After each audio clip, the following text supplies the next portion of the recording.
Hey guys, it's Mac from Simple Theory Gear. I hope you guys are doing really well. While I get the alcohol spirit burner set up in our stove, wanted to do this video today because we've been doing a lot of content on using the pack stove as a twig stove, which is probably my preferred way to use it. However, I think that we also need to really talk about having extra versatility. I know people use kind of versatility and functionality kind of as the same, kind of synonymously. But when we talk about versatility, like today, I want to make a quick cup of coffee, but don't want to have to worry about fire damage. As you can see from the background around here, you can see my shadow, but all around there, I'm in a pine forest today. And so I don't want to have to worry about falling embers and that whole thing. So with the pack stove, the alcohol burner fits right inside perfectly. And then we're going to put the burn plate right on top. And as you can see, the feed port is in the back. That's because the prevailing wind is from the front today. And I want to make sure that I don't have to worry about that flame pattern or the flame profile being pushed off course or off center. So we're just going to put 16 ounces. And the reason I'm talking about the amount we're using and all that fun stuff is we want to see how fast we can boil. So hopefully this video should not last all that long. This also was a brand new Trangia stove. I had a different version, but I wanted to use, you know, the traditional namesake, try that out, see if it's any different. And then also with our added use of a windscreen, I'm going to create a funneling effect or a chimney effect. As you can see that kind of pluming up in the background, a chimney effect for the alcohol burner and to kind of see the type of timeline we have. Again, everything in the woods takes time, right? So if I had to go collect sticks, and I like to bring some with me to get things started up. We're at 2 minutes. Let me just put this on at around 2 minutes so we all have a kind of control over that timeline. And like I said, I'm just going to kind of close this in, push that down, and now it's going to act like a complete funneling effect and seeing what we have here. And I know it's not a very good view, but we'll open that up every now and then and kind of see what's going on the inside. I totally forgot my train of thought. I'm not going to lie to you about where we were at there. But I want to really make sure that when we talk about the pack stove, we understand where it shines and then where it may be limited so that you guys have the most information for your choice. The reason that we are talking about the versatility factor is because the pack stove is not a specialist, all right? And what that will mean, of course, is that some of the times in terms of boiling using an alcohol stove against other alcohol stove only will probably be a little bit slower, a little bit diminished. And the same thing too, if you're using it just other twig stoves, especially ones that have a bigger burn chamber, it's going to have a limited run there too as well, because the capacity is such that I wanted it to be able to fit into bottle sleeves. And the overall fuel load that you can put in, which then will account for the BTUs, the brittle thermal units that it can put off, are going to be limited. But we can still have, especially with a heat, with a windscreen like this, channeling and funneling all that heat, we can still get really good burn times or boil times, you know, to a rolling boil, you know, in the 6-minute range. So I think that's a very good time.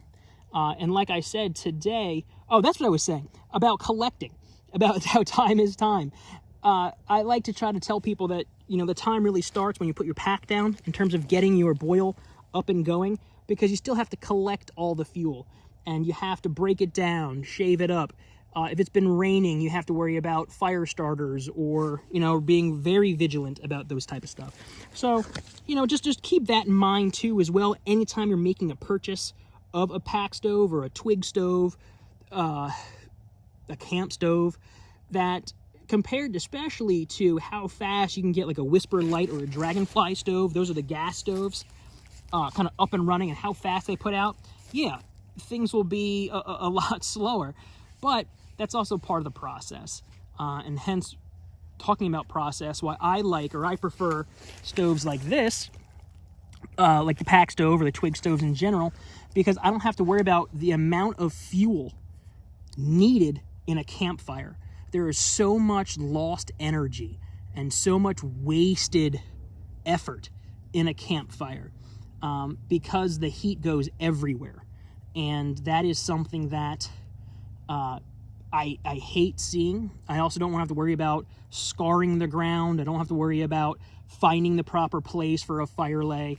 I don't like having to break down that amount of wood from pencil to thumb to, you know, all the way up, all the different fire things. When I can grab a handful of nice sized branches, for the most part, they're going to be drier because you can find some hanging dead branches easier than you can fuel capacity on the ground.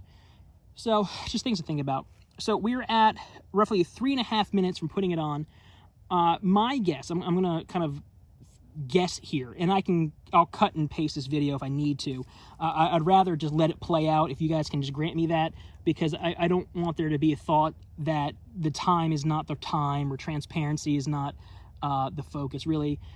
So I do apologize if this video goes to about 8.5 minutes, because I think we're going to get a boil much faster, especially with the windscreen, especially the fact that today it's about 80 degrees outside. And that's the other thing. When you look online and you see people putting, I'm going to show you guys what's going on here, and you see people putting boil times and things of that nature, those are all well and good. But the hard thing is that it's never stipulated in the actual, around the time sequencing, when those times were made, with what type of wood, with what type of conditions. Was it inside a closed environment? Was the water already at room temperature? You know, is the water already at 80 degrees?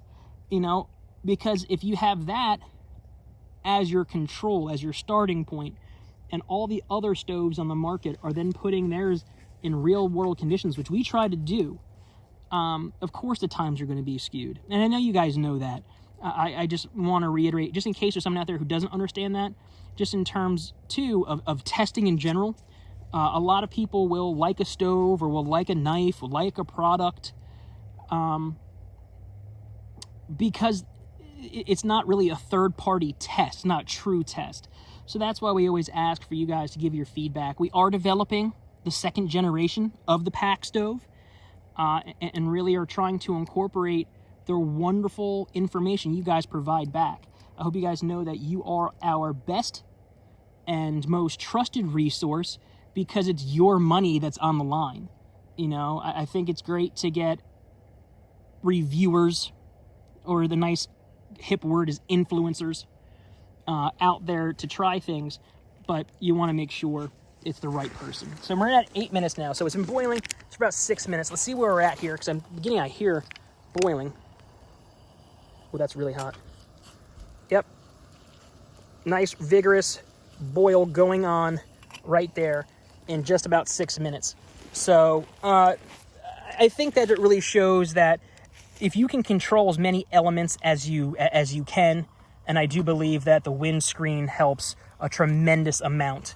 And then with the pack stove, so I had to talk over this sound of boiling water now. With the pack stove, the reason we have it that the backside can act as that windscreen is just in case you don't have it. And again, it just adds to your ability to manipulate those variables in your best interest. So again, like I was kind of ending on the point, please guys, send along your ideas, things that you would like to see incorporated, things that you've noticed in your own usage, or just in general, either with other pack stoves or other twig stoves that you liked, because we want to make sure we have the absolute most customer-oriented product on the market. Thanks, guys. Be well. I hope you're well, and we'll talk to you right here on the next Simple Theory Gear.